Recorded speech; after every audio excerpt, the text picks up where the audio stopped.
You stand on the shore of the ocean watching the tide come in. You sense the call of the sea beckoning to take you further. You step forward little by little, not knowing what to expect, but expecting more. You keep going as the ocean calls you to enter in to deeper waters.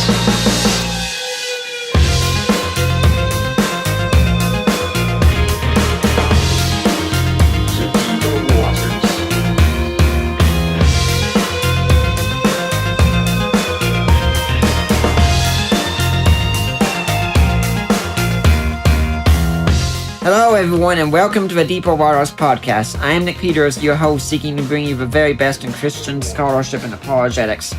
And today, we're talking about Islam.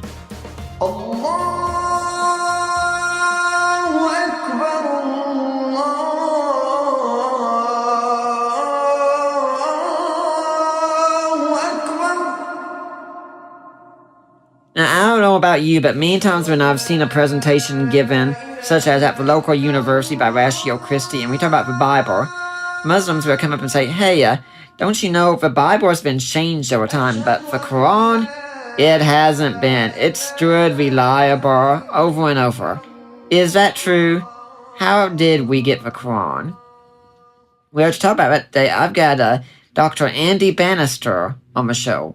He is the director of the Sola Center for Public Christianity and an adjunct speaker for Ravi Zacharias International Ministries, speaking and teaching regularly throughout the UK, Europe, Canada, the USA, and the wider world. From universities to churches, business forums to TV and radio, he regularly addresses audiences of both Christians and those of all faiths and none on issues relating to faith, culture, politics, and society. He holds a PhD in Islamic studies and has taught extensively at universities across Canada, the USA, the UK, and further afield on both Islam and philosophy. He's also an adjunct research fellow at the Arthur Jeffrey Center for the Study of Islam at Melbourne School of Theology. He is the author of an oral formulaic study of the Quran, a groundbreaking and innovative study that reveals many of the ways the Quran was first composed, and Heroes, 5 lessons from whose lives we can learn, an exciting and fast-moving look at the lives of 5 incredible giants of Christian faith. In his latest book, which we have interviewed him on, The Atheist Who Didn't Exist, or The Dreadful Consequences of Really Bad Arguments, is a humorous engagement for new atheism. He also co-wrote and presented the TV documentary Burning Questions. When not traveling, speaking, or writing, he's a keen hiker, mountain climber, and photographer. He's married to Astrid, and they have 2 children, Catriona and Christopher. Dr. Bannister, welcome back to the Deeper Waters podcast. Well, thank you for that introduction, Nick, and great to be with you. It was lots of fun talking to you a couple of years ago, so looking forward to our conversation today. Now, if my audience doesn't remember that conversation and doesn't remember much about you and who you are, can you tell us a little bit about how you got to be doing what you're doing?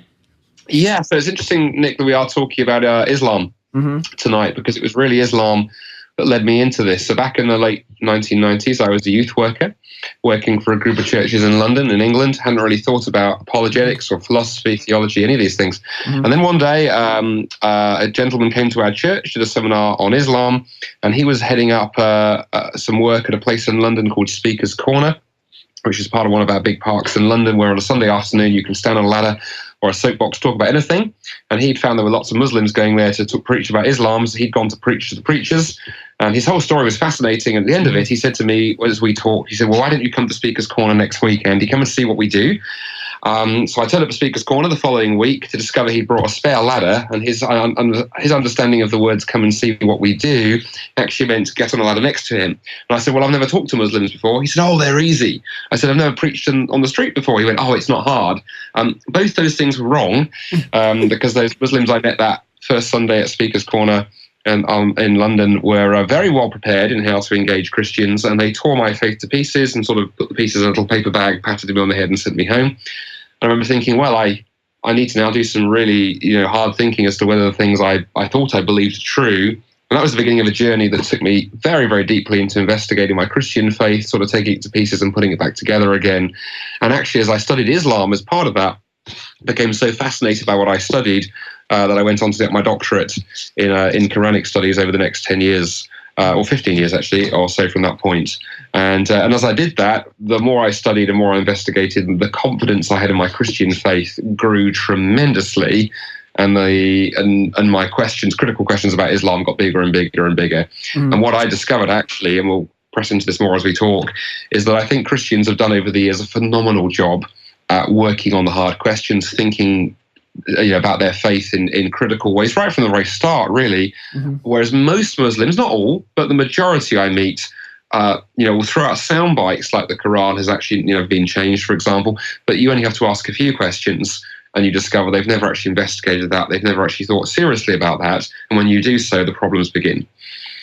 Yeah, I think we should also say when we talk about the book in oral form, you like to say the Quran, if people have read your now latest book, The Atheist Who Didn't Exist, and they pick this up and they're expecting the same kind of read, they're going to be disappointed, aren't they? They are ever so slightly, I have to say. And the funny thing is, of course, we're almost having these interviews the wrong way around, Nick, which is just hilarious in some ways, because the oral formulaic study of the Quran, so that grew out of my PhD, which is sort of 7 years of study, and then a sort of year or so turning it into the book. So sort of 8 years of academic work gone into this, and it is pretty academic. Actually, there is a popular version of it. Actually, if people are aware of the academia website, if people go to academia.edu, which is a site which scholars kind of use to sort of circulate papers and things, and if you put my name into academia.edu, just checking that does actually work live while we talk this through, you can still do that. You will find my paper you should find my paper on the Quran once you've signed up. And I've got a paper on there that's a kind of sort of 15-page summary of the book. So it saves you $40, and it's not quite the bluffer's guide to the topic, but it's easier. So people can find that, or if they really struggle to find that, they can look me up on Facebook, ping me a message and say, hey, what's the link for that thing you mentioned to Nick? And I'll send it to them. But the book is quite heavy going. But for people who've thought about the Quran, people who are sort of wired to be thinkers, as I imagine many of your audience are, I like to think it's a book they can work their way through, and it's exciting, because I think for me it raises some good questions about the Quran. It's designed to be academic. It's not a work of Christian apologetics, but I think there are apologetic consequences that flow from that book when you take seriously what I argue there, I hope. Yeah, I think it's really interesting about how people don't research this, and sadly this includes Christians as well. Because the way I came across your book here was I had heard this enough times at the local Ratio Christi at the university where Muslims would say this kind of thing, and I thought, I'm going to look into it. So I went to the library website, and I look up books on textual criticism and the Quran. I'm not looking for Christian books. I'm just looking which book seems most scholarly. So I don't care about the author as long as I'm quite convinced they're a scholar. And I see Textual Criticism in Quran Manuscripts by Keith Small. And that's right. I order that book and I read it and I'm like, wow, this is eye-opening. And I email the Oxford Center and I found that's where he is, and that gets me in touch with you somehow. And that's how we came across this. And you go through that and you realize pretty quickly the Muslim claim that there are no variants, no changes, such, which I was pretty sure was baloney, but I wanted to get it for resources myself. It doesn't hold up very well, does it? It doesn't. And what's interesting is, Keith is more the guy for textual criticism, but I've also now, with a few friends, been working on the first kind of digital critical edition of the Quran. We're launching it kind of next year, and actually working with some secular scholars on that too. And as part of that project, I now have on my computer a database of roughly sort of 4,000 textual variants, or scribal changes actually is the area we've been working in, which is where you have a manuscript of the Quran where at some point in its history a scribe has changed it from saying one thing to saying another. And I've got 4,000 of these things complete with photographs. And it's quite fun, actually, when I meet a Muslim who says the Quran's got no, textual variants or whatever, to go, okay, well, let's open my computer. Here's the first one. Here's the second one. Here's the third one. How long have you got? I've got 4,000 of these. And what I always end up saying to Muslims, and I want to be very careful as a Christian, and an academic, so I wear those two hats. So that this doesn't prove the Quran is unreliable, right? But what it does prove is you can't just say there are no textual variants. You've now got to go out and do the critical work to demonstrate that the Quran you have today is the original text. Maybe you can do that. I'm not saying you can't, but I'm saying you've actually got to go and do that work. By comparison, Christians almost from the very beginning, but certainly today with computer software and all the modern technologies we have, Christians have always been at the forefront of doing textual critical work on the Bible. So take someone like Dan Wallace at Dallas Theological Seminary and the database and sort of Center for New Testament manuscripts he's built there. That's the world leading center, and it's got a Christian at the forefront of it. And you can go and look at the manuscripts. We don't hide them. Because of that, we have every confidence in the biblical text. But it's been hard work and it's taken careful scholarship. What I say to my Muslim friends is to go, you guys are just at the beginning of the process. Now, what you're more interested about is how the Quran came to be. So before we get your account, let's imagine that you were a Muslim right here and you were a Muslim scholar. How would you say the Quran came to be? Well, the standard Muslim story, if you ask a Muslim, or if I were a Muslim talking to you now, would go something like this: that in around about sort of 610 AD, Muhammad had this revelatory experience whereby the angel Gabriel appeared to him in a cave on the side of the mountain overlooking Mecca. And Gabriel revealed to Muhammad the first few verses of what were the Quran brought down from heaven. And then over the next 23 years of Muhammad's life, the angel Gabriel appears on different occasions, teaches Muhammad different bits of the Quran that he then goes and preaches to his community. And after he died in 632, they were collected together and published as the text that we know as the Quran today, with no human intervention. And since that time, it's been perfectly preserved. So it was orally preserved during the time of Muhammad and then textually preserved afterwards. There's not a letter different, not a dot different. And the copy of the Quran we have today, exactly the same as that which Muhammad had, and that itself is an exact copy of the heavenly original that has existed in heaven from eternity beside Allah there in heaven. That, in a nutshell, would be the standard kind of Muslim understanding of what the Quran is. Yeah, except you did leave out the peace be upon him over and over. Oh, did I? Oh, Yeah. I'm terribly sorry. My impersonation only goes so far. Yeah. So the thing that we want to ask, Finn, is this account accurate? I mean, it sounds like according to this, there should be no human element whatsoever to the Quran. I mean, am I understanding, is that what the Muslims want us to think that? That's right. That's basically what they want to claim. They want to. One of the things they want to claim is there's absolutely no human involvement at all in any shape or any form. And so what you basically have is a divine text, right down to the very sense that it almost is, the word of God in written form. And in fact, there's a Muslim scholar, Said Hossein Nasra, so it's not a Christian saying this. Nasra is a Muslim, and he says, look, the best comparison with the Quran is not actually the Bible. It's not actually the Bible. The best comparison with the Quran is Jesus, because Christians believe the word became flesh, and Muslims believe that the word became text, and it is, almost a divine product. Muslims obviously don't worship the Quran, but they treat it with incredible reverence. Washing their hands before they read it, keeping it on the highest shelf in the house, treating the Arabic text of the Quran as almost the very speech of God. So a much higher view of the Quran. And yes, Muhammad was merely a conduit, is their claim. There was no human involvement at all in its production. And the thing is, they could look at us and say, where your book definitely has human involvement. And the thing is, aside from, say, the most radical fundamentalists in Christianity, and certainly not scholars that are at that point, no Christian would deny this, would they? No, that's right. And one of the things I always say to Christians when you engage with Muslims, be very careful to make sure you've got a grip on what the standard orthodox understanding of Scripture has been for 2,000 years of Christian history. Because if you're not careful, and if you try and sort of run a dictation model of Scripture against the Quran, as some Christians can occasionally fall into the trap of if they get overly enthusiastic, you're going to lose.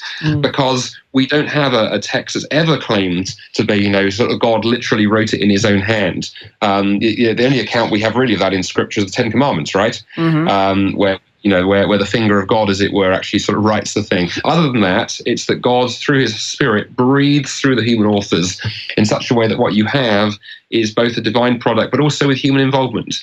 And so, for a Christian, there's actually no problem with the idea that, Matthew's personality is there in his gospel, or Paul's personality is there in his letters. In fact, that's what you'd expect, given that what the Bible actually is, and of course interesting parallels there to the incarnation, because in Jesus Christ, right, we have, Jesus is both God and man, and that's reflected in our view of Scripture as well. So that's not a problem. Of course, it is a problem if we can find any kind of sort of human sort of fingerprints on the text of the Quran. We'll come to that as we go, because of course for Muslims that shouldn't be there. For Christians, it's not a problem. But let's always be very careful as Christians dialoguing with our Muslim friends that we don't directly compare the Quran and the Bible. We need to back up a little bit and help our Muslim friends understand what the claim is for the Bible. Because when you want to put a claim to the test, you first need to understand what's actually being claimed.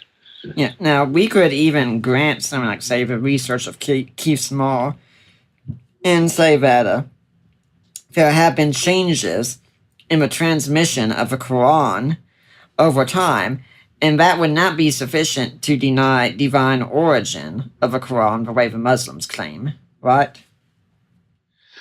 Well, there's a couple of things going on there. I've often said that Keith's work, in one sense, if Muslims held a view of the Quran a little bit like Christians have of the Bible, Keith's work wouldn't be problematic. You could also, if you were a Muslim, maybe just grant, okay, maybe there have been textual changes over time, but firstly that the original was from God, and that maybe through careful Muslim scholarship we could theoretically reconstruct it. What I've tended to see happen is I think Muslims tend to put their head in the sand and sort of ignore that there's a problem.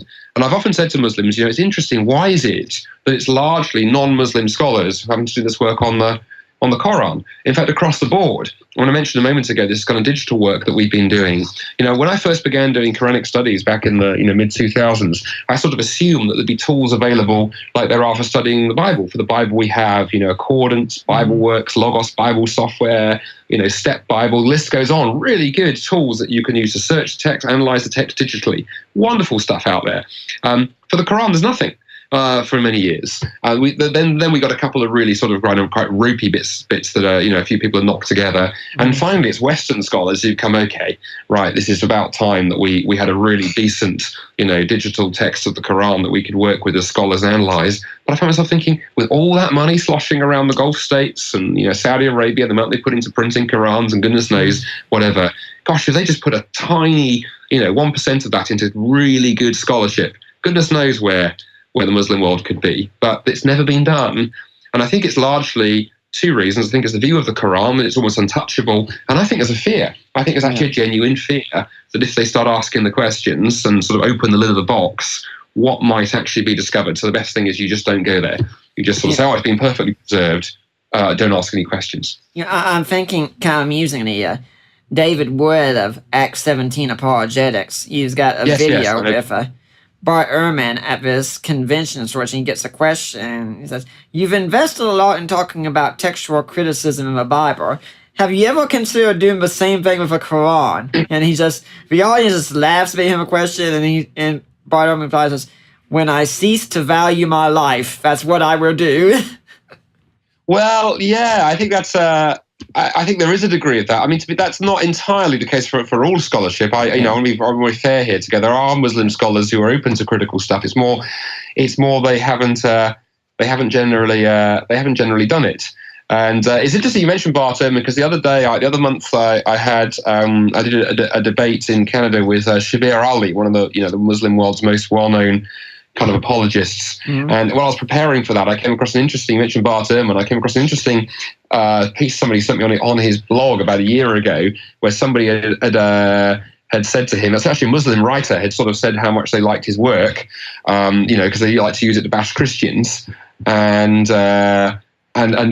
Bart's response was really interesting. So I'm quite happy for my work to be used by Muslims or Mormons or Jews or Buddhists or Methodists, Episcopalians, Baptists, Lutherans or so forth. But I have to say, I don't see my scholarship as advancing the agenda of Islam. I don't think the Quran has any historical value when it comes to the historical Jesus. And neither does any critical scholar that I know of or anybody who works seriously on these things. So that was the closest I've seen Bart coming to making a sort of disparaging comment about the Quran, that why would I even be remotely interested in it? No one in their right mind would take the Quran seriously for understanding, say, the message of Jesus, which Muslims claim that it can tell you about. It's laughable. So, but yes, it was pointed out to Bart on several occasions that his thesis actually better fits the Quran, because Barth has this idea that the scribes Orthodox scribes over time, try to change the words of the New Testament. And I think that, there's been good work done showing that that's not the case. Actually, maybe one or two tried, but we have such good manuscripts that hasn't caused a problem. But Keith Small's work that you mentioned and others, I think, has shown we have had that going on for the Quran. When you look at some of the scribal changes that I referred to earlier, these 4,000 that we've collected, and that's the numbers are growing all the time. A lot of those in places do look like people trying to conform the text to their view of what it should say. And so, in one sense, I do wish Barth would, have the courage to go out and poke around early Islam a bit, because I think he'd find lots to entertain him and keep him busy. But he is right that in many parts of the world that would perhaps not go down so well.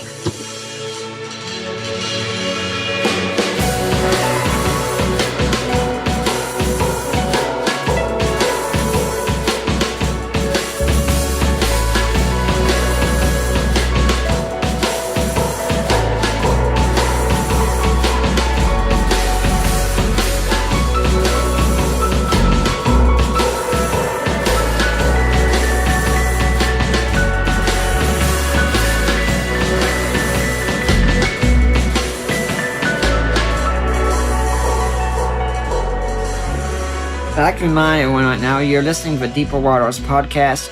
We got Dr. Andy Bannister as our guest, talking about an oral formulaic study of the Quran. If you're listening next week, it's going to be a short one. We've got a great guest, but we're only getting her for half an hour. We're going to make the most of it. Rosaria Butterfield would be our guest. If you don't know her, she was an atheistic lesbian professor. Now she's an evangelical Christian married to a pastor. It's a very interesting story. So she'll be here next week talking about her own life and such. For now, let's get back to Dr. Bannister.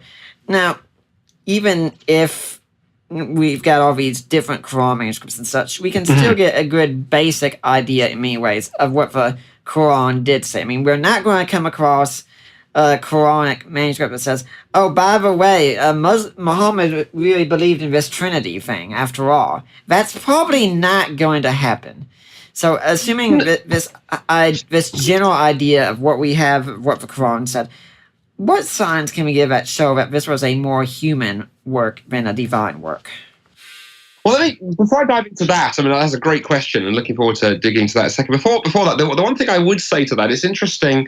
And on the one hand, you're right. I don't think we're going to find any manuscripts to say that. But on the other hand, when you read the Hadith, which are the collections of traditions about what Muhammad said and did that were collected together some sort of 200 to 300 years after his death, there's a lot of interesting things in there. I mean, one is we get some interesting Hadith telling us about the process by which the Quran was collected, and it was especially controversial around about AD 650. The third caliph of in Islam, the third ruler of the Islamic Muslim community after Muhammad, Uthman, has large numbers of Quran manuscripts that didn't agree with his official version burnt, and so those are there in the Muslim histories. But also you get these stories from time to time of patent verses or even entire surahs of the Quran that are no longer present. And rather than dig into that now, because that could be a rabbit trail, you mentioned earlier David Wood of Acts 17 Apologetics. One of my favourite videos that David did was his one on Aisha, who is Muhammad's favourite wife. Her tame sheep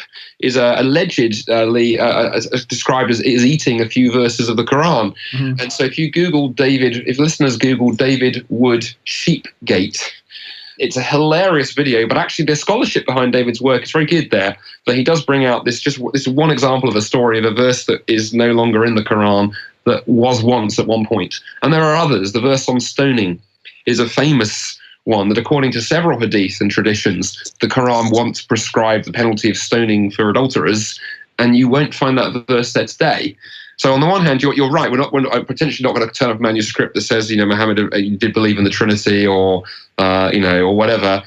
There were clearly at one point Quran manuscripts that had portions that are not there today.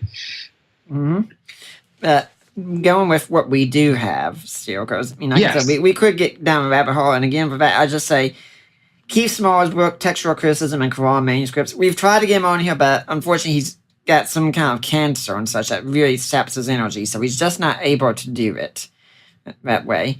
But let's get to what we do have. if I'm reading the Quran here, how could I tell that this is a human work and not really a Good divine question. one? Yeah, so that gets me into my area, Nick. So one of the things that fascinated me when I first started reading the Quran, I became quite interested by the number of passages in it that have clearly been influenced by Jewish and Christian tradition, whether it's from the Bible or from sort of intertestamental literature or Jewish legends and fables and so forth. So, for example, there are two versions of the infancy story of Jesus, where the angel Gabriel appears to Mary and announces the birth of Jesus, that clearly look like they've shown some Christian influence. We have the story of Moses and the burning bush, for example, good Old Testament story, or the story of Jonah. Or then we have stuff that comes out of sort of Jewish legend. One of the most famous examples in the Quran would be, for example, the story of Iblis and Adam. And it was originally a Jewish story, dates to about 100 BC, we think, or possibly fractionally earlier. And it tells the story of that just after God has created Adam up there in paradise, he invites all the angels to come in and meet the kind of newly created Adam. And he tells them to bow down to Adam. And all the angels do so apart from one, a guy called Iblis, who refuses. And for that, Iblis is cast out of heaven and becomes Satan, and goes on to be this great tempter of humanity. And so that was a Jewish legend. It then becomes a Christian legend. We find Syriac sort of Christian sources in the sort of 300s and 400s retelling it. And then, of course, it turns up in the Quran, not just once, but 7 times. And every time is different. So we have 2 questions, Nick, going on. How does this Jewish and Christian material get into the Quran? And why do we have these repeated versions of the same thing, everything different? Now, for a long time, the way that critical scholars would answer the first half of that question is, well, Muhammad borrowed. So Jewish scholars like Abraham Geiger, the great kind of Jewish scholar of Islam, and other critical scholars went, well, clearly what happened is when Muhammad set out to write the Quran, he took these traditions, the Bible and other things, and then rewrote the stories. The problem with that is there's no word-for-word correspondence. And of course, if you want to see what word-for-word correspondence looks like, look at the New Testament, where the reason that we know that, for example, Matthew and Luke use Mark is you can line the text of Mark up in places with the text of Matthew and Luke, and you can see there's clearly textual influence, quite easy to show. That doesn't exist for the Quran. So what's going on? Well, the more and more recent study that's been done on the culture of Arabia around the time of Muhammad is we're pretty convinced it was an oral culture. Writing hasn't really taken root. The Bible's not probably available actually in Arabic. And in fact, what the culture before Muhammad is known for is oral poetry, the great Bedouin kind of oral epic poetry that's been bequeathed to us. So we've got an oral culture. Now, in oral cultures, what's fun about that is we actually know a lot about how oral cultures operate. Really, since the beginning of the 20th century, there's been incredible work done on hundreds and hundreds of oral cultures around the world. And there are a couple of interesting things in oral cultures. Firstly, you have a phenomenon known as formulaic composition. Now, that sounds complicated, but it's actually pretty simple. It basically says that if you're an oral person trying to perform or preach or tell a story in front of an audience, you can't necessarily memorize it word for word because the human memory is not necessarily that good. But what you tend to do is you use these little short building blocks, formulaic phrases that you can throw in and use as kind of building blocks for something longer. Now, we're not an oral culture today in the West. Of course, we have writing, but we do have echoes of this. So, for example, if a small child were to come to you or to me and say, Nick or Andy, can you tell me the story of the 3 little pigs? How would you start that fairy story, Nick? What's the first thing you would say when you tell a fairy tale? A long, long time ago in a galaxy far, far away. Well, yes, that's good. There's a Star Trek fan, the Star Wars fan in you coming. Or you might say once upon a time, or that kind of thing. That's a formula. You don't know that. You haven't memorized that. You've just been, your parents told stories that way. Their parents told them, and so forth. Well, oral cultures are full of hundreds and thousands of these short phrases that you can use again and again and again. And one of the things we discovered on other oral cultures is you can take a text that comes from this kind of background and you can analyze it, see what kind of percentage of the text is made up of these short phrases that are recycled again and again and again and again. And the first work this was done on was Homer, the Greek poet, not the little yellow cartoon guy. And his poems, the Odyssey and the Iliad, were found to be incredibly formulaic. About 25%, 30% of the text was actually built this way. Now, fast forward to the Quran.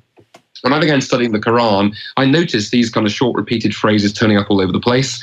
I'd been reading up on oral culture for another project, and I thought, hello, this is interesting because we know that Arabia is oral. In fact, Muslims love to boast that Muhammad didn't have access to reading and writing.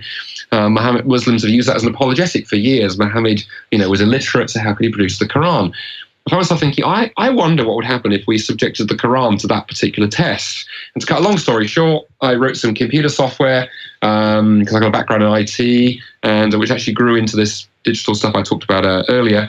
And we were able to analyze the entire Quran in multiple ways. And the practical upshot is that somewhere between 40 and 50% of the Quran is composed this way. It's almost double the density of Homer's poems, which nobody questions are composed this way. It's a very strong clue that the Quran was first created in performance by an oral person, the way that oral people work all around the world.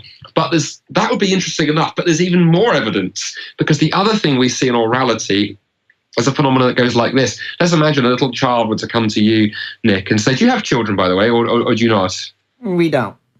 Although my humorous answer could have been yes. I mean, it would have been a different way. Well, nephew, I just wonder how I contextualize the example. That's why I asked. So nephew, niece, child of a friend comes to you and says, Nick, or Uncle Nick, or whatever, can you tell me the story of the three little pigs? And you say, well, a long time ago in a galaxy far away, there were three pigs and a big bad wolf and a Jedi.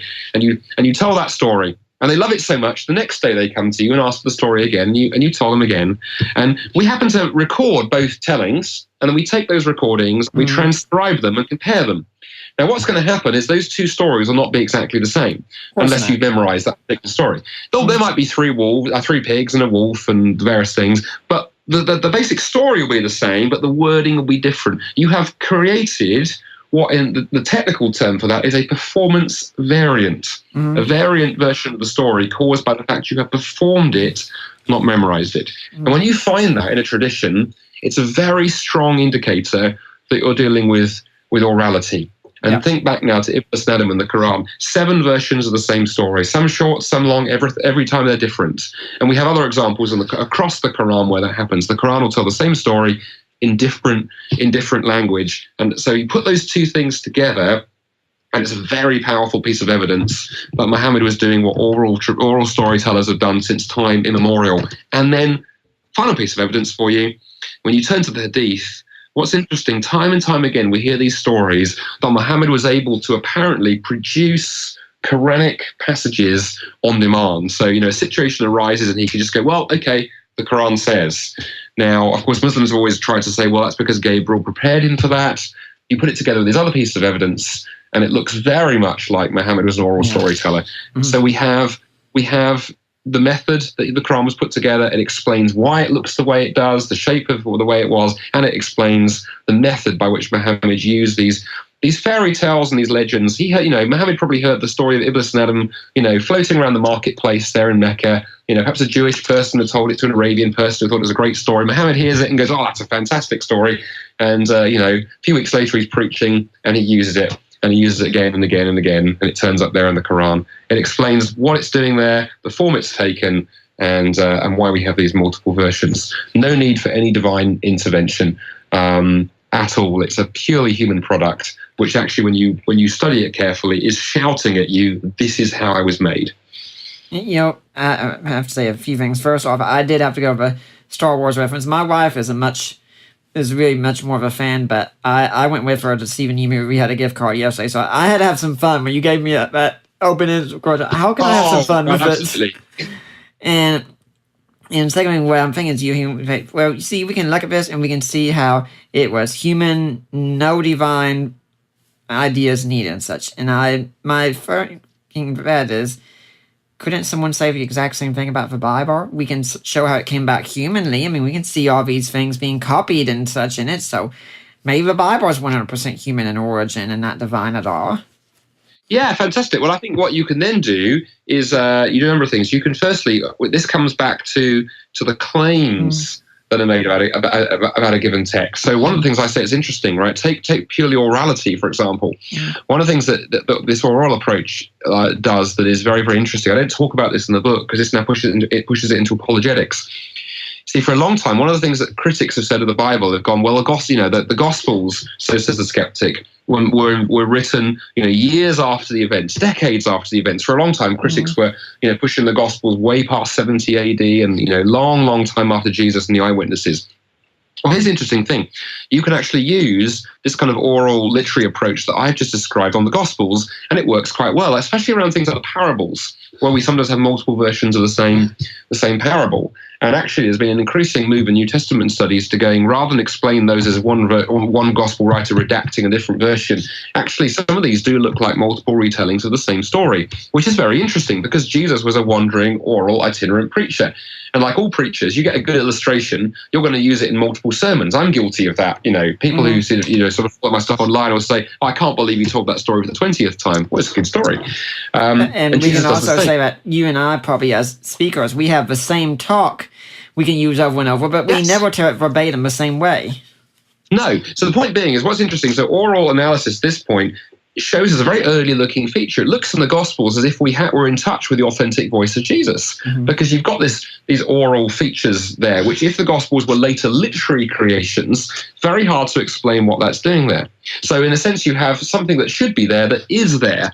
In the Quran, on the other hand, this thing's supposed to have fallen directly from heaven with no human intervention. It shouldn't have these human features. So you have something that shouldn't be there that is. So I like the fact you can use the tool both ways. But then, to your other point, Nick, what I want to say to the critic here is I want to be very careful and say, let's be careful what we're saying as Christians, especially around the Gospels. And I always want to press into the Gospels because when I'm dealing with a non-Christian, what I want my non-Christian friend to do is read the Gospels and get to grips with, begin grappling with the Jesus they see described there. I want them to be thinking about who did Jesus think he was? What's his teaching like? Can we take this guy seriously? So what I'm concerned about is are the Gospels reliable? I'm less concerned with can I find some sort of miraculous proof that they couldn't have had human involvement. I don't have a problem with that because the Gospels, the New Testament claims that God worked through human authors. What I want to know is, do they have the hallmark of eyewitness testimony? Do they have verisimilitude? Do they look like we can take them seriously? And this is a whole other discussion, but for people who are listening who want to press into that, there's a New Testament scholar and historian called Richard Bauckham, Bauckham, Richard Bauckham, and his book, Jesus and the Eyewitnesses, is phenomenal in showing how the Gospels have an incredible level of detail about the first century events that they purport to describe, such that we really are forced to conclude, well, I mean, I'm a Christian, I'm not forced to conclude, I'm excited to conclude. If you're a skeptic, you're forced to conclude you're dealing with eyewitness testimony here. So again, it's a case of what they're claiming. The Quran, on the other hand, claims to have no human involvement at all, and so it's hugely problematic when this material turns up, these features that I've described turn up. The analogy I sometimes use, because I appreciate what we've talked about in the last few minutes is quite technical. So one of the analogy I've sort of come up with that I found helps more lay audiences is this: to go, look, where I live in the UK, unlike North America, we have a lot of history. You guys have a lot of space. We have a lot of history. Somebody once said that in the UK, a mile is a long way. 100 miles is a long way in the UK, and 100 years is a long time in America. Oh, we've got a lot of history. It's just not about us. Oh, that's very good. I like that. But anyway, we have a long history here. And where I live in the north of England and not in Scotland, lots of mountains around, and I love hiking in the mountains. And occasionally, when you're hiking the mountains in Scotland or in northern England, you'll come across old mine workings, old tunnels where there's been mining. Now, here's the interesting thing: some of those mines were dug by the Romans, because the Romans were here, 2,000 years ago almost, and went digging in the hills for all kinds of things.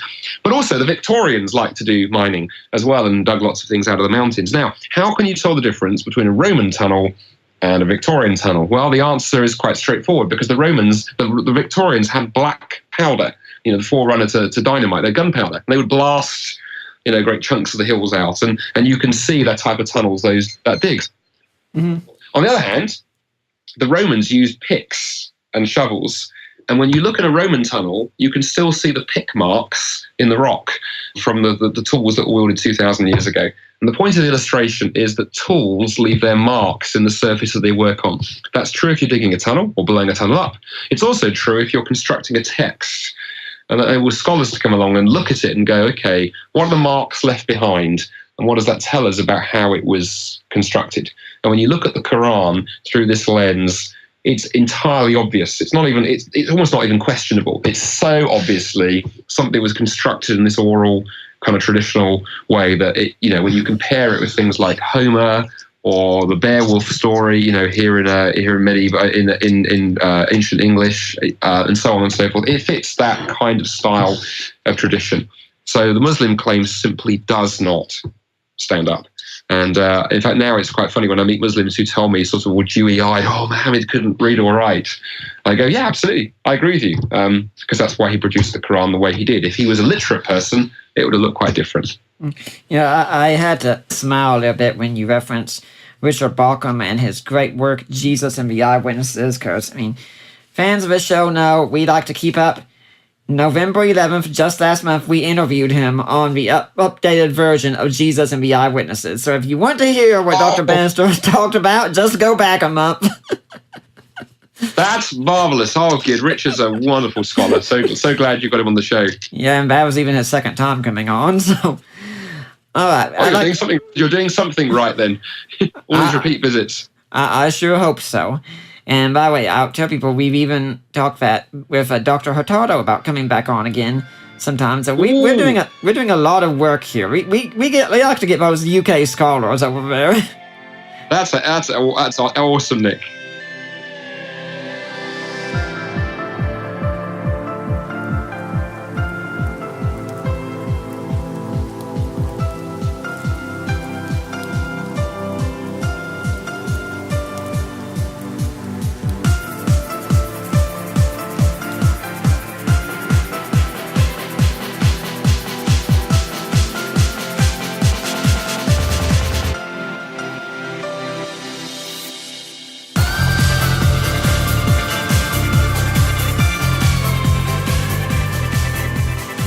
I'd like to remind everyone also that, I mean, Dr. Bannister was right. We're doing something right here, and we've got a lot of great guests coming on here, and I hope you out there in podcast land and such love to hear it.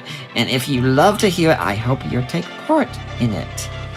And how do you do that? You go to our website, deeperwatersapologetics.com, all one word, of course.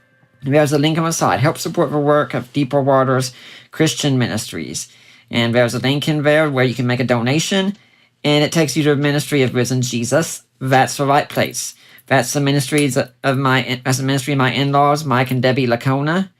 And you go on there and you make your donation, and then you get in touch with me, or my wife Allie, or Mike, or Debbie, one of us, and just say, hey, I made a donation. I want to go to Nick Peters. I want to go to Deeper Waters. And they will make sure that we get your donation. It will be tax deductible. And if you can't do that, you can also go and you can buy books at our bookstore on Amazon. Books I've written or co-written, such as when I've written A Creed for the Ages, The Apostles' Creed in Today's Christian, Defining Inerrancy, which I've co-written, all these others I've co-written, Groundless, God and Natural Disasters, Christian Answers of This Generation's Questions. And we also have a jewelry store here. Yes, I have a friend who sells jewelry, and she wanted to help out. And she's got it set up so that if you buy jewelry, 25% of whatever you purchase goes to Deeper Waters. Now, guys, let me tell you something. If you've been on my Facebook page, you've seen this story. I proposed to my now wife on Christmas Eve. Christmas can be a wonderful time to pop that question. And you do need that ring. So buy that ring and support a ministry at the same time. And for me, of you married guys, you know the advice I'm giving you. You know it very well here. Go and buy some jewelry that lady in your life to make up that big screw-up that you recently did with her. Or go buy some jewelry for that lady in your life to make up that big screw-up that I know you're going to make with her. Dear. You've been there before, haven't you? I've been married for almost 20 years. I mean, this is a tangent, but this is Christmas, and the other thing Christmas brings is bad jokes, right? I love the story of the boyfriend who says to his girlfriend, "Oh, I've lost my phone." And so his girlfriend said, "Well, why don't you, here's my phone. Why don't you ring your phone and we can find it?" And the boyfriend went, "Well, I left it on silent. I turned the tone off." And she looked at him and went, "Well, if you value something, put a ring on it." And I like that. yeah, and if you can't do any of these, please just at least go on iTunes and leave a positive review for the Deeper Waters podcast. I'd love to see them. I really do. It's great to hear what you all think of the show. And hey, get in touch with me if you have any ideas, you have a guest you'd like to have come on, things like that. I'm very open. Now, Dr. Bannister, do you have an organization or a charity you'd like to see people donate to? Yeah, so there's two organisations. I wear two separate hats, really. Two related hats. I work for an organisation called the SOLAS Centre for Public Christianity here in Scotland, in the UK. So that's SOLAS. So people can look us up. So that's doing kind of apologetics and evangelism here in Scotland. And then I also, about a third of my time, I'm still with the organisation I was with for the previous 6 years, which is Ravi Zacharias International Ministry. So people can go to RZIM or RZIM for you Americans, .org, and the organization's in over a dozen countries around the world. So I would just encourage listeners, if they can't support SOLAS and they want to support Christian apologetics, look up RZIM, find the nearest office, and get behind what they're doing. There's this wonderful, that's Ravi's name on the organization that has been 40 years. Ravi's done this incredible job building up this team of about sort of 70 now, men and women, working with him all around the world, different ages, different backgrounds, different skill sets. And it's an incredible team.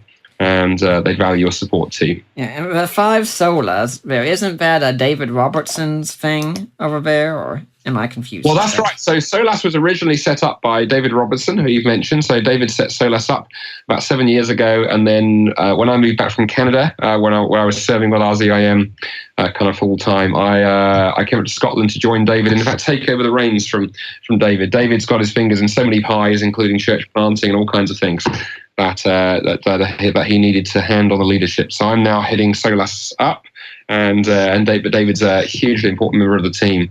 And SOLAS is fun, actually. The word SOLAS is a Scottish word, a Gaelic word that means the sunrise. And so we love that imagery of the sunlight of the gospel kind of spreading. But of course, you've also got the classic solas of the Reformation, particularly sola scriptura. So it's a very clever play on words there, which is fun. Yeah, and David's been on the show before as well. So we try and get everyone excellent. we can. David is wonderful. Yeah, David is good news. Talks even faster than I do, though. Now, when you were talking about this, about the Quran, you can show it's just so human in origin and such. I was thinking, well, that's interesting, but I'm not sure if that's a total disproof of Islam and such. But then when you mount it up with the claims of Islam, it really is a major problem, isn't it? Well, there's a couple of things going on. One is that I think the Quran, that Islam sits on 2 pillars, right? It sits on Muhammad, and it sits on the Quran. And those are really the only 2 pillars it sits on. There really isn't any other evidence for it. And those 2 things go together, of course, because the story of Muhammad reinforces the Quran and vice versa. And in some ways, I say actually the closest analogy I know to Islam is the Mormon faith, because of course in the Mormon faith, Joseph Smith goes into the woods and has this alleged encounter with an angel. No one else sees it, no one else can verify it, and produces this kind of magic book that he claims all kinds of things for.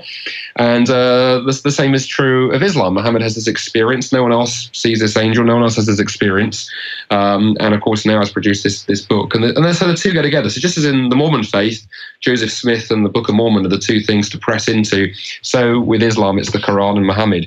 And so my work and the work of Keith and lots of others, I think, is really exposing the Quran. And there's other great work being done. I mean, you know, one of the things I love about your podcast, Nick, is you really do come across the good scholarship. And another piece of another scholar I'd recommend listeners who want to explore some of the stuff around Islam to check out. There's a wonderful scholar at Notre Dame called Gabriel Said Reynolds. So Gabriel as in the angel, Said, S-A-I-D. And I actually Reynolds, haven't interviewed him yet. I actually haven't. Track him down. But he's edited and written a number. Particularly he's edited a volume called The Quran in its Historical Context, and it's got some great material in there, looking at the way the Quran has particularly used myths and legends and fables, and some really first-class scholarship. Again, it's not even remotely a work of Christian apologetics. If there are Muslims listening, he's a critical historical Quranic scholar, one of the best in the world. And I think the evidence is so overwhelming now, quite frankly, that what's interesting is a surprising number of Muslims are beginning to recognize they have a problem. So I mentioned near the top of the show that I did this this debate, not quite a debate, more like a robust dialogue with Shabir Ali, the Muslim apologist, a few weeks ago in Canada. And I one of the things I brought up in there was that even Shabir himself is recognizing that the Quran has myths and legends. And actually, there was a debate that he did with David Wood a couple of years ago, where Shabir said the Quran is not here to teach people history. The Quran is calling people back to God with legends and myths and stories. So Shabir's idea is he's had to accept that the Quran contains legends and fairy tales and myths, but he's trying to now adopt the position of going, well, they're like teaching illustrations. It's rather like perhaps a preacher saying, hey, consider the story of Cinderella, and let's now draw some spiritual lessons out of this. And I remember looking at Shabir, at this university in Canada, going, but Shabir, your problem is the Quran doesn't say that's what it's doing. The Quran, uses the same way it introduces the story of, Iblis and Adam as it does to introduce the story of Jesus. And if I sit down with my, 5-year-old daughter and I say, okay, honey, Daddy's going to talk to you for 5 minutes about William the Conqueror, an important figure in English history, and I do that for 5 minutes, she listens, and I go, and now I'm going to talk to you about Cinderella. And I don't give her any clues as to which one is historical and which one is not. I've been a terrible educator. The poor kid doesn't know, well, is one true? Is one not true? That's what the Quran does. So the Quran has huge problems. Muhammad, we're beginning to press in there as well. And again, we've probably got time to go into this now, but there was a wonderful book came out about 2-3 years ago now by a Canadian scholar called Dan Gibson. I'm just waiting for you to go. Oh, yeah, I've had Dan on my show. Dan wrote a book called Quranic Geography, and he's actually done a documentary movie based on that called The Sacred City. So if people Google Dan Gibson, Sacred City, they'll find the documentary on, I think he's got it on Vimeo. You can get the digital edition. And basically, in a nutshell, that thesis argues that all of the historical evidence is pointing to the fact that Islam didn't actually begin in Mecca. It actually began way up north in Petra, up there in modern-day Jordan. And there's multiple lines of evidence, including archaeological evidence, actually evidence from within the Quran, if you read it carefully, evidence from the prayer direction of their oldest mosques. And it's a brilliant book, spectacularly well argued, that stands on multiple lines of evidence. And if Dan's thesis is true, and if it's correct, it explains a number of questions that critical scholars have had over the years. Dan's done a good job of putting the jigsaw pieces together. Then we now have this other piece of dynamite on the other pillar of Islam, because to go, well, if we can't trust the sources about where Islam began, how on earth can we trust it to tell us anything about the historical Muhammad? And that's before we get into problems. What was Dan's last name again? Gibson, Gibson. Okay. S-O-N, Dan Gibson. And the book is called Quranic Geography, but it's a bit of a big fat book. As I say, the movie, the documentary that he did based on it is The Sacred City. Dan Gibson, The Sacred City. I would like to let people know as well that Dr. Bannister was just about Mormonism. Right now, we've been working on this show. I'm finishing a book called Leaving Mormonism by Corey Miller and Scott and Lynn Wilder. They edited. And yes, they will be on the show to talk about Mormonism sometime next year. So if you're interested in that, then come on back. Now, Dr. Bannister, how would you suggest we approach this topic with our Muslim friends? I mean, it's typical to go out and say, I've got this information, go out with both barrels blasting. Such, how would you recommend we do this? Yeah, I'd say a couple of things there, Nick. I'd actually generally counsel people against that. I mean, unless you meet an academic Muslim who's quite ready to sort of handle this, like with someone like, say, a Shabir, I would pull no punches. I'd still be very respectful and because I want to win the person, not the argument. But with the average person, the average Muslim in the street, if you go and dump this stuff on them, firstly, there's a risk they'll go into full-blown defense mode and just become very kind of sort of prickly. The other problem is they may not understand it because you're dealing with more academic arguments. So the way I would get into it as a Christian is familiarize yourself with material. You can listen, obviously listen to the podcast, listen to it again at half speed to get it in the full glory. And then some of the other sort of stuff that you and I have mentioned.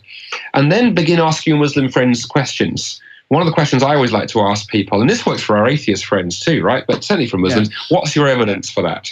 So if they say they believe the Quran is unchanged, don't feel you the one who's going to say, well, here are all these textual variants. Go, okay, what's your evidence for that. They believe that Muhammad is a prophet. What's your evidence for that? And then as you ask those, little questions, and I would say, having a 5-year-old in the house is great for me because she's a master at asking why questions and teaches me as an apologist to ask the why questions, draw this material in where it's useful, but at the same time, find opportunities to talk about Jesus. Because I think one of the things that some of us who are quite enthusiastic in our apologetics can do if we're not careful is we kind of like to tear things down, but we don't build things up. And I think, yes, the Bible talks about, New Testament talks about tearing down strongholds and, every philosophy that sets itself up against, the revelation, against God and Jesus. But at the same time, you've got to build God and Jesus up. And I think one of my all-time favorite apologetic quotations is from Blaise Pascal, the French philosopher who once said, the job of the Christian is to present the Christian faith and talk about Christianity and Jesus in such a way that good people wish that it were true, and then show them that it is. And sometimes we've got to remember, if we come in too harshly, we lose that attractive quality. So let's make sure as we engage our Muslim friends that we listen, we ask good questions, but we then press in. And at the same time, let them ask us questions. Don't be afraid to run from questions. Don't feel you've got to run from questions. I don't think any of your listeners of your show would. But I know that was my big lesson back at Speaker's Corner in the 1990s, to go that, I could say to my Muslim friends, bring it on, because there are good answers. And now it's my turn to ask you questions. Yeah, I think that's also good, since we were talking about Mormons just now, to do them, because too many times when we go with the cults, for instance, you knock out their Mormonism or Jehovah's Witness or whatever it is, they don't come straight to Christianity. They just abandon theism altogether, man. They throw out the baby with the bathwater and say, if you're going to kick someone, you kick out someone for crutch that they're using at the time, give them something else they can walk with. Absolutely. I think the other thing very seriously there, it's interesting you mentioned that. I had a Mormon friend that happened to. I hope I wasn't fully I may have been actually involved in some of it, but learned some lessons, whatever happened. And that was exactly his story. He left the Mormon faith, and a few of us got quite excited, but I think we hadn't perhaps been as careful as we might have done. And he's currently not sure where he is, but we didn't build up Christ at the same time. And then the other thing as well that I think is worth just reflecting on the spiritual dynamic here, I think when people leave Islam or leave one of the cults, there can be a suspicion of religion. They feel lied to, they feel deceived, and if they're not careful, they transfer that over into all talk about God. And I think it's helping people see, look, just because you've been deceived in one area doesn't mean there isn't truth in another. And in fact, in some ways, the very fact there are counterfeits is perhaps an argument for the real thing, in the sense that, the existence of counterfeit Rolex watches is actually an argument that real Rolex watches exist, because people only bother to counterfeit something real. You don't tend to counterfeit something which is already fake. And yes, it can be, disappointing to realize that you've been lied to or deceived, or you've backed the wrong thing. But I always want to encourage people, press on in. And there were some great stories about how that happened. I mean, my late friend Nabil Qureshi's story, Seeking Allah, Finding Jesus, or Abdu Murray's book, Grand Central Question, which has Abdu's testimony in. He's a former Muslim as well. Yeah, funny really you mentioned Abdu Murray. You want to know something interesting there? Go ahead. We've interviewed him on that book. Oh, there you go. We could play some sort of apologetics game of poker here. I could sort of name apologists and see if I can find one you haven't interviewed on Deeper Waters, Nick. I think you'd win. It seems every name I mention, you go, oh yeah, I've interviewed them.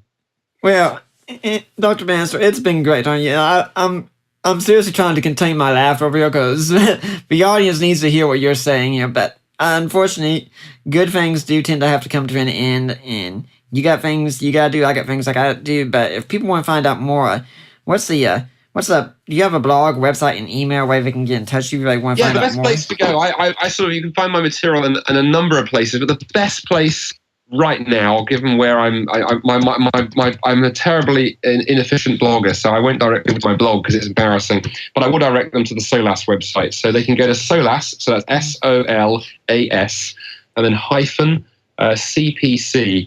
That stands for Center for Public Christianity. So that's SOLAS, SOLAS -CPC.org. And SOLAS _CPC.org, and they'll find our website. We're about to do a big relaunch on it, so it looks a little bit dated, but the content is good. But we're doing a big relaunch. And the main thing I direct people there to, that's a lot of fun, under the video tab, I encourage listeners to kind of look at Short Answers. So Short Answers is a video series we've been doing for the last year, where myself and David Robertson take our turns in taking a big question, challenging question about Christianity, and we try and do a kind of 3 to 4 minute answer. And if 3 to 4 minutes is too long for you, people can look me up on Instagram, and we have 60-second versions. So we've got someone there on Islam, sort of early down the series. So yeah, have a look. They're a great resource, because I know some people listen to things like this, Nick, and go, oh gosh, this is an amazing conversation that Andy and Nick have had, but I can't quite, perhaps keep up because they're perhaps new to it. The Short Answers video is a great place to begin. And do you have any final words you'd like to leave with a Deeper Waters audience today? I think I just really, really encourage people to reach out to Muslims. I think sometimes Christians can have this sort of fear of Islam, fear of Muslims because of the way the media present things. The media only told the stories of ISIS and goodness knows whatever. And the reality is most people listening to this who have Muslim friends, neighbors, colleagues, classmates, or mums they meet at the school gate, those Muslims are going to be just ordinary individuals, normal Americans or Europeans who just want to live lives like we do, raise their families, live peaceably, and they just don't know about Christ. They've never met somebody who's had the courage to befriend them and share Christ in a way that's meaningful. So I encourage people listening to this to pray. If you're a Christian, prayerfully think about who are the Muslims that maybe I haven't had the courage to go speak to. Go speak to them, because amazing things can happen. I've been so privileged to see how God has used me, and if he can use somebody like me, then he can certainly use somebody like any of you listening to this. So yeah, go out in confidence and share Christ with passion and conviction. Well, Dr. Bannister, it's been great having you on here again. Hopefully you have another book out here soon so we can go and have you come on here again and talk about it. And yeah, I meant to tell people about the book, by the way. The book is An Oral Formulaic Study of the Quran. And I've looked it up here on Amazon, and I'm bringing that right back up right now here. I can't believe it skipped my mind. We were just having so much fun, I think, that I lost track of things. In paperback right now, I'm bringing it up here. It's $41.93. For hardcover, if you want to invest, the hardcover is $99.91. And the Kindle version is $37.29. As much as I want you to suspect, Dr. Bannister, I don't think the hardcover is something you necessarily have to have at that point. Definitely not. I would very much say get the paperback version, and in fact, the paperback version is the one to go. So very pleased they released that. Academic publishers don't always bother doing that. The other thing I'd say to people as well, and my publisher will probably sort of want to sort of shoot me for this, is like if you live near a university library or you have access to one, go to the library. Get a copy. If your library hasn't got it, get it through interlibrary loan, and it'll cost you nothing, kind of thing. Because probably the only people who actually need to buy this and actually own it are people who are very serious about studying Islam. I mean, I'm happy as a publisher, as an author, to see more copies out. Although I don't get a cent for any copy that's sold on this. It doesn't. Academic books don't work like that. But I'm just excited to see people talking about the arguments. But yeah, that's the place to go get it, or say your local library. Well, I do hope we will see you back here again sometime, Dr. Bannister. It's great. I would love to. I can mind. Okay then. Well, wonderful Christmas, Nick. Hope you and Ellie have a wonderful Christmas. Great chatting with you, and happy to come on the show again at some point in the future. We should definitely do this again. Yeah, and I'd like to remind everyone that next week, Rosaria Butterfield will be our guest about her story. For now, I'm Nick Peters, and I'm signing off.